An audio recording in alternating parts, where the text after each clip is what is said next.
We're chasing stars, we're breaking rules.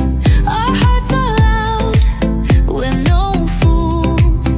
Every moment we're in control. This is our time, this is our goal. Living now, living loud. Don't let the moment slip away somehow. Perkenalkan, nama saya Rohana, mahasiswa PPG Bat 1 tahun 2025 di Sekolah Tinggi Pastoral Kateketik Santo Fransiskus Asisi, Semarang. Saya mengajar di SD Negeri 23 Tikalong, Kecamatan Mempawah Hulu, Kabupaten Landak, Kalimantan Barat. Saya mengajar di kelas 6 dengan materi Gereja yang Satu, Kudus, Katolik, dan Apostolik. Jika ada kekurangan, mohon saran dan masukannya. Terima kasih.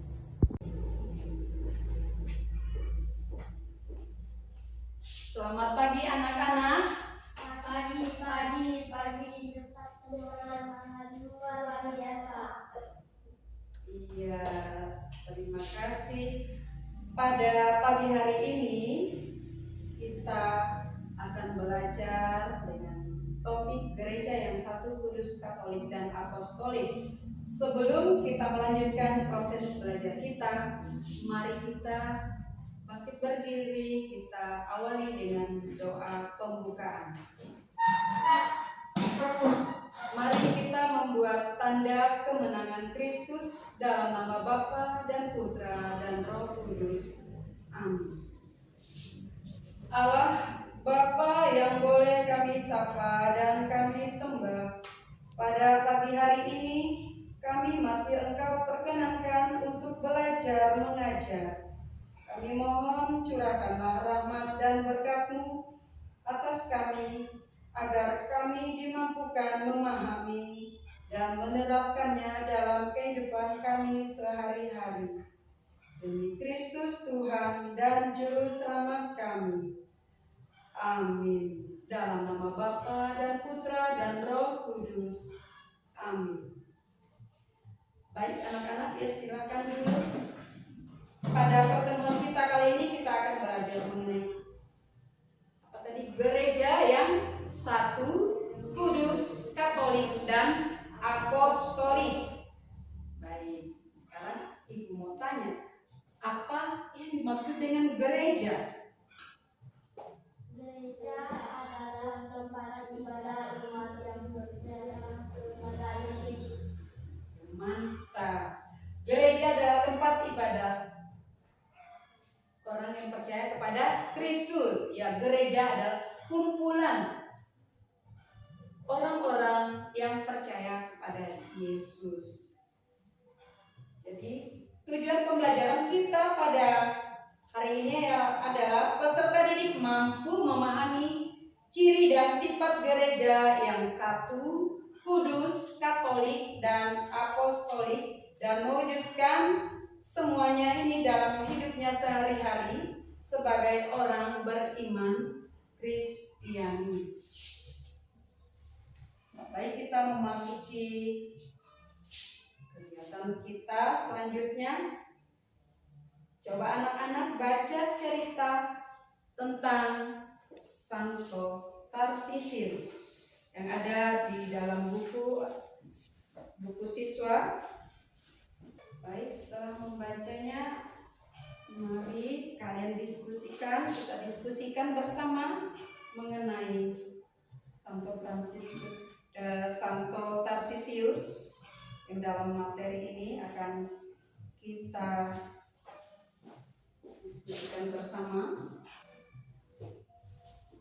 Setelah kalian membaca cerita tentang Santo Tarsisius, apa kegiatan yang Santo Tarsisius lakukan? Ada beberapa pertanyaannya.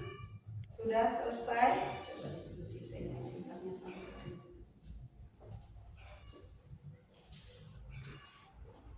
agar kita semangat dalam belajar. Mari kita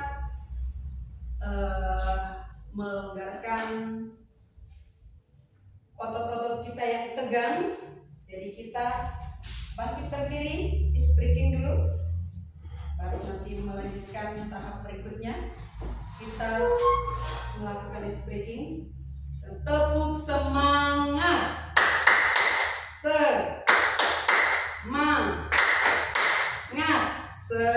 semangat. Diulang lagi, coba tepuk semangat,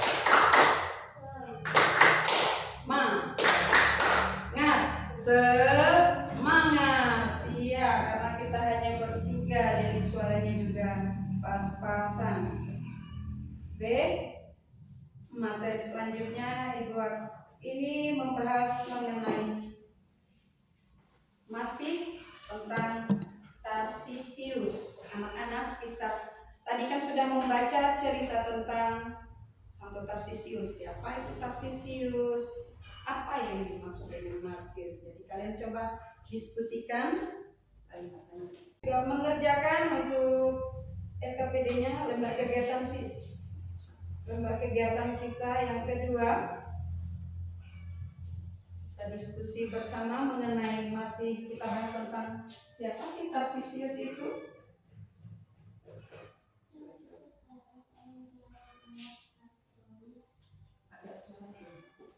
Tarsisius adalah seorang akolit atau pelayan altar. Iya. Masih ada beberapa pertanyaan lagi. Coba dikerjakan, diskusikan. Apa kegiatannya? Mengapa dia pergi ke katakombe? Apa yang dilakukan? Dia pergi ke katakombe membawa. Oke. Sekarang kalian mengamati gambar.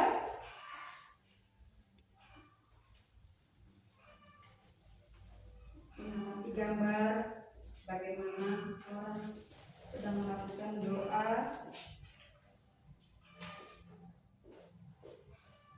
Apa yang dilakukannya di situ?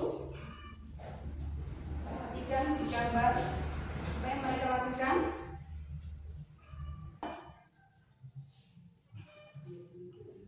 Mereka berkumpul, berdoa, apa lagi?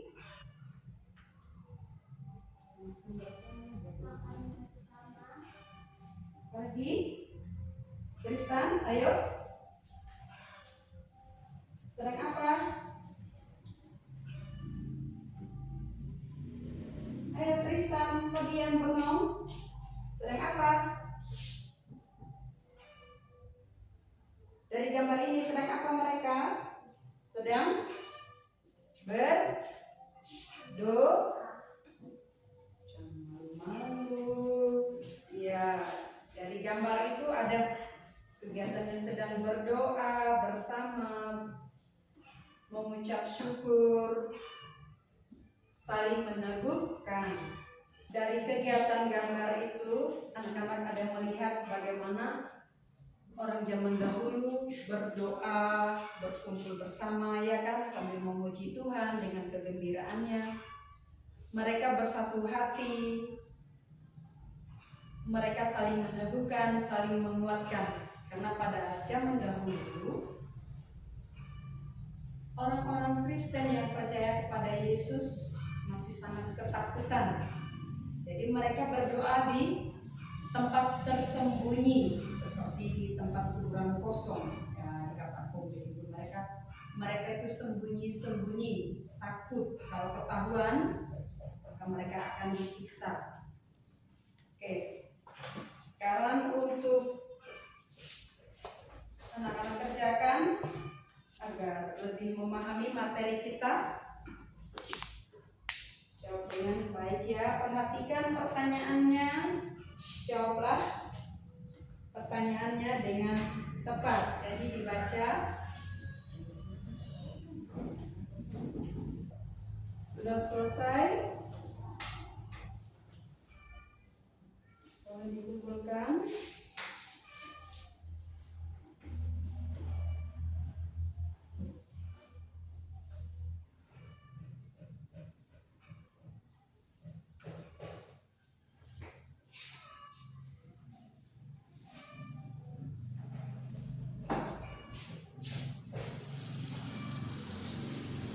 Anak-anak, coba kalian perhatikan dari sini sudah mengamati gambar tentang gereja. Akan membahas tentang gereja yang satu, kudus, katolik, dan apostolik. Mengapa gereja itu disebut satu? Mengapa gereja disebut kudus? Mengapa gereja disebut katolik? Dan mengapa gereja disebut apostolik? Oke, itu akan kita bahas pada minggu depan. Jadi tolong kalian di rumah ya ada buku catatan ini, kalian ringkas tentang gereja yang satu, kudus, katolik, dan apostolik, serta cara hidup jemaat perdana. Jadi minggu depan kita akan membahas materi kita selanjutnya, memberikan tugas apa sudah diringkas mengenai gereja yang satu, kudus, katolik, dan apostolik. Topik kita. Baik anak-anak, materi kita minggu yang lalu yang sudah ibu pesankan, kalian membuat ringkasan tentang gereja yang satu, kudus, katolik, dan apostolik. Apa sudah dibuat? Ya, oke, kalian coba perhatikan di sini ada mengapa gereja itu disebut satu. Ada gereja disebut satu, gereja disebut katolik, gereja disebut kudus, dan gereja disebut apostolik. Ada 4 ciri atau sifat gereja yang satu, kudus, katolik, dan apostolik. Oke, kita ini tulisan Oke, kalian perhatikan ada beberapa pertanyaan. Dari pertanyaan itu juga mengenai cara hidup jemaat perdana. Jemaat perdana itu jemaat pertama yang kita ikuti sampai sekarang.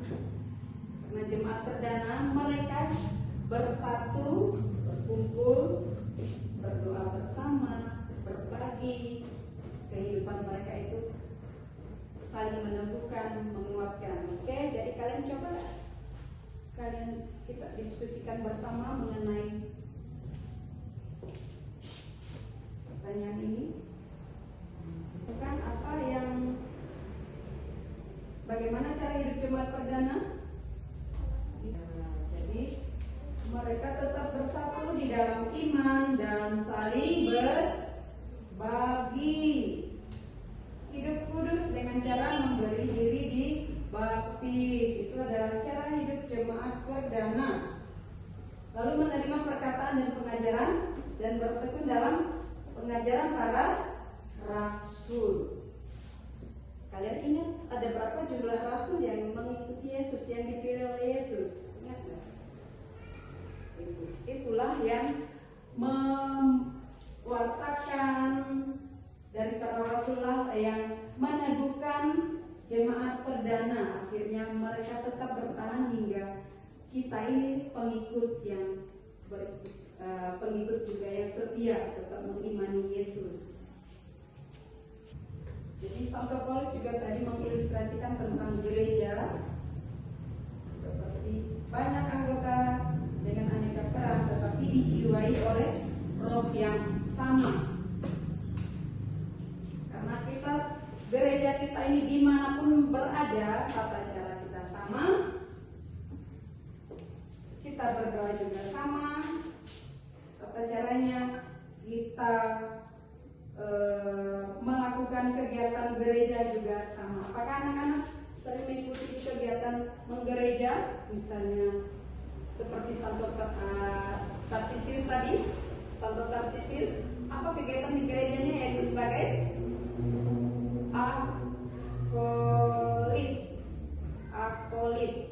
akolit yaitu pelayan altar.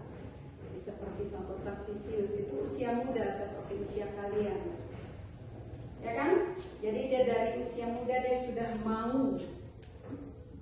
mau melayani Tuhan dengan kecintaannya kepada Tuhan Yesus, mau berkorban, bahkan sampai dirajam, sampai akhirnya dia mati. Santo Tarsisius yang dipuisikan oleh Paus Damaskus. Santo Tarsisius ini berusaha menyelamatkan Hosti yang akan dirampas oleh, mau melayani Tuhan dengan kecintaannya kepada Tuhan Yesus, mau berkorban, bahkan sampai dirajam, sampai akhirnya dia mati. Santo Tarsisius yang dipuisikan oleh Paus Damaskus.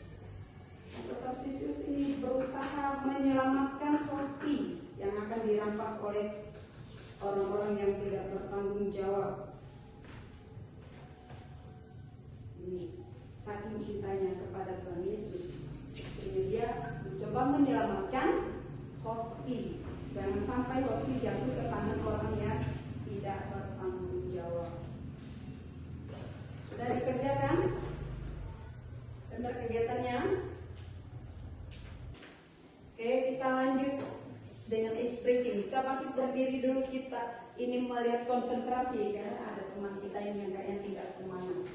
Ayo Pak Tristan, kita tepuk warna, misalnya warna merah 4 kali tepuk, warna kuning 3 kali tepuk, warna hijau 2 kali tepuk, dan warna hitam 0. Bisa Ibu beri contoh ya.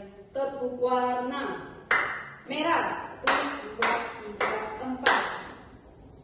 Kuning 1, 2, 3. Hijau 1, 2, hitam. Bisa? Ini kita memerlukan konsentrasi. Tepuk warna merah, kuning, hijau. Aduh, kurang semangat. Ayo Tristan, semangat. Tepuk warna merah,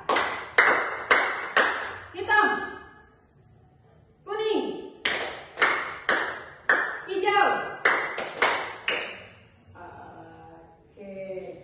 Oke, silakan duduk. Kita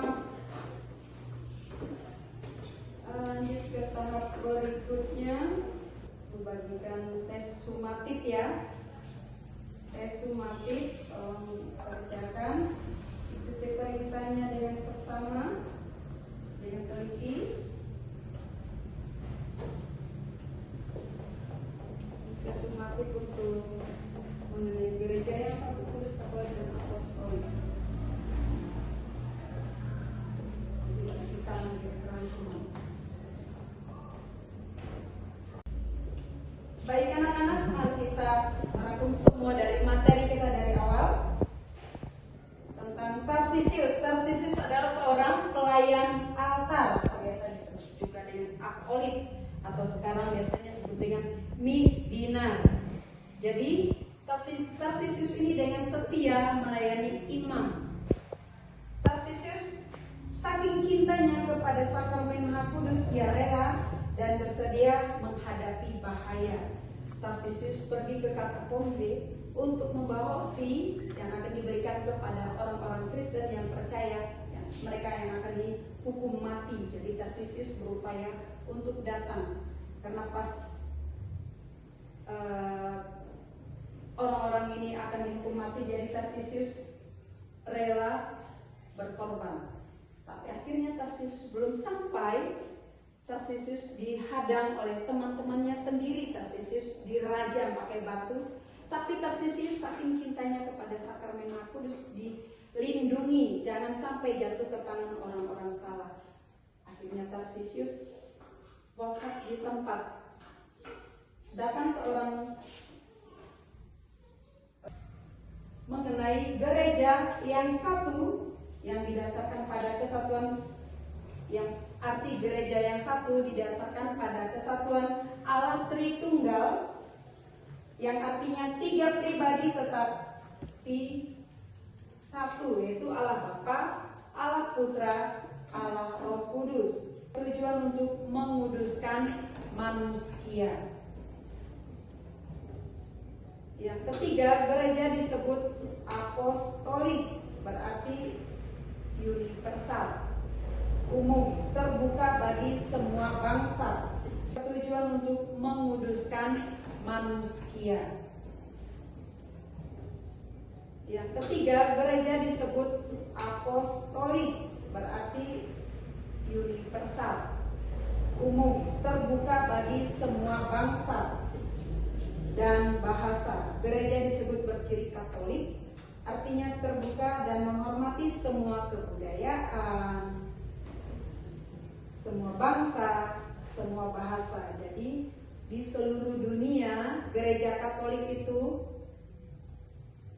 bisa kita lihat dari tata cara perayaan sabda, perayaan ekaristi, semuanya sama. Jadi yang keempat itu ciri gereja yang apostolik. Jadi artinya keberadaan gereja tidak terlepas dari karya pewartaan serta pengajaran para rasul. Itu ada gereja berciri apostolik, artinya gereja berdiri atas dasar pengajaran para rasul dan para nabi. Roh Kudus yang hadir di dalam gereja, yang kedua, menjaga ajaran iman, warisan iman dan pedoman-pedoman hidup keberimanan para rasul. Yang ketiga, iman akan Kristus diajarkan, dikuduskan, dipelihara oleh rasul sambil menantikan kedatangan Kristus di akhir zaman. Kita sudah ada pemimpin gereja yang baru, yaitu Paus Leo yang keempat.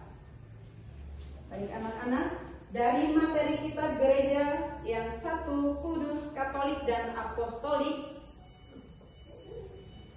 dan bagaimana hidup keberimanan kita mengikuti contoh dan teladan cara jemaat perdana mengimani Yesus. Apakah ada yang mau ditanyakan? Ada? Tristan, ada yang mau bertanya? Kita ada masih kurang jelas atau sudah jelas?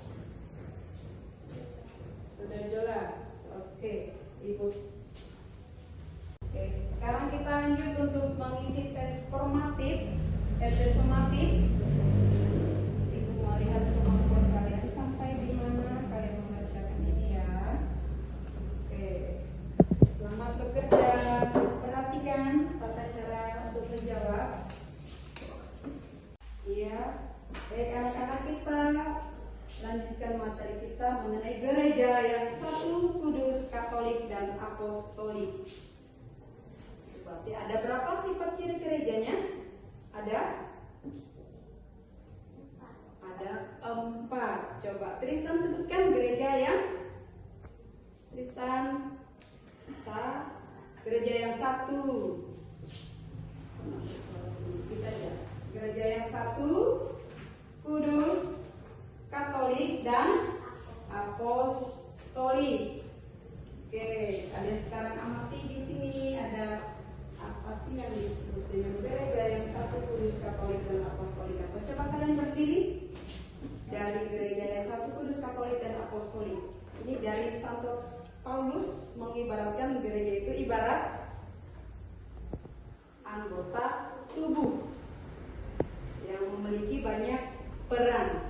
Coba kalian memiliki apa dari anggota tubuh? Ada mata, lagi hidung, apalagi mulut, telinga, tangan, kaki, apalagi yang lainnya, rambut, hidung. Jadi anggota tubuh kita itu banyak. Apakah mata kalian bisa berdiri sendiri?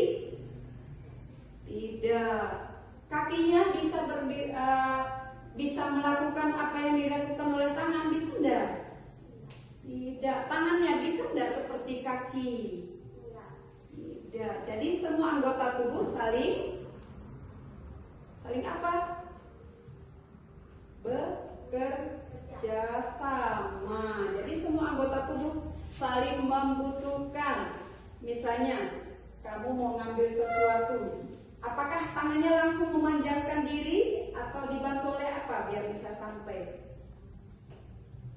Dibantu oleh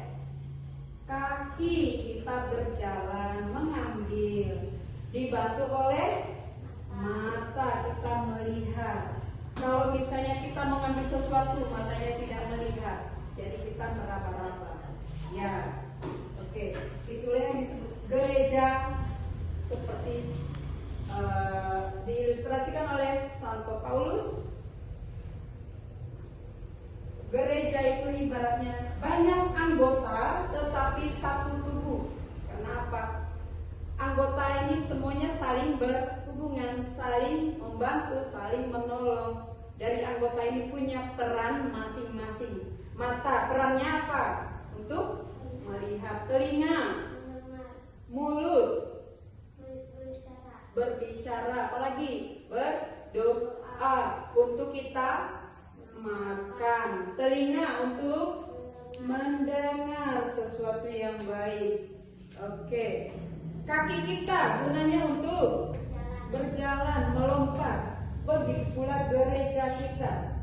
Makanya tadi dari materi topik kita, gereja itu satu, kudus, katolik, dan apostolik. Jadi kesatuan gereja yang satu. Satu itu karena dari Tritunggal Maha Kudus, Allah Bapa, Allah Putra, Allah Roh Kudus. Ya, dari materi. Oke, silakan duduk. Oke, kita bahas tentang gereja yang satu, kudus, katolik. Sekarang Ibu minta anak-anak untuk menjawab beberapa pertanyaan mengenai gereja yang satu, kudus, katolik, dan apostolik. Sudah siapkan? Oke, kita lanjut untuk tes tertulis. Ini bentuk refleksi dari pertemuan kita yang kedua, sifat gereja yang satu, kudus, katolik, dan apostolik. Kalian bisa baca dengan teliti pertanyaan penuntun. Sudah selesai, boleh kumpulkan?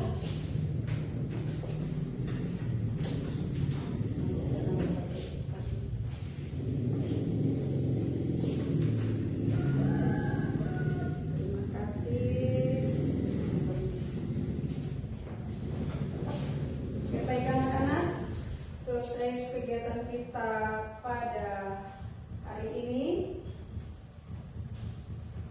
Kita menyanyikan lagu Gereja Bagai Bahtera. Anak-anak masih ingat? 1, 2, 3. Gereja bagai bahtera di laut yang seram. Tolonglah. Tepuk tangan. Mantap. Bagaimana kalian menyanyikan lagu itu? Ada rasa bagaimana? Ada rasa terharu. Siapa yang menolong? Tuhan. Dalam keluh kesah kita, dalam kesusahan kita, Tuhan adalah penolong kita. Jadi mari kita bangkit berdiri, kita tutup kegiatan belajar mengajar kita. Mari kita membuat tanda kemenangan Kristus dalam nama Bapa dan Putra dan Roh Kudus. Amin.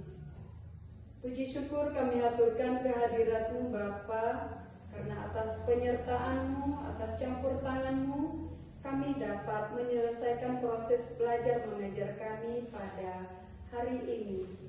Bapa, kami mohon kiranya curahkanlah Roh Kudus-Mu atas kami semua, agar apa yang kami bahas sungguh dapat kami terapkan dalam kehidupan kami sehari-hari, dan agar kami dapat menjadi garam dan terang bagi orang-orang di sekitar kami. Bapa, sebentar lagi kami akan pulang. Bimbing dan berkati kami agar kami boleh tiba di tempat tujuan kami dalam keadaan sehat dan selamat. Demi Kristus Tuhan dan Juru Selamat kami. Amin. Dalam nama Bapa dan Putra dan Roh Kudus. Amin. Selamat siang. Oke, terima kasih.